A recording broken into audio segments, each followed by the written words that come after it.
حضرت ابو امامہ رضی اللہ عنہ سے روایت ہے، رسول اللہ صلی اللہ علیہ وسلم نے فرمایا کہ 3 آدمی ایسے ہیں جن میں سے ہر ایک کا ذمہ اللہ پر ہے، اگر وہ زندہ رہے تو رزق میسر آتا ہے اور وہ رزق اس کے لیے کافی ہو جاتا ہے، اور اگر وہ فوت ہو جائے تو اللہ تعالیٰ اس کو جنت میں داخل کر دیتا ہے۔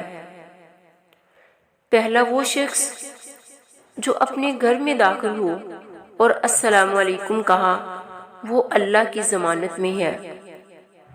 دوسرا وہ شخص مسجد کی طرف نکلا، وہ اللہ کے ذمہ ہے۔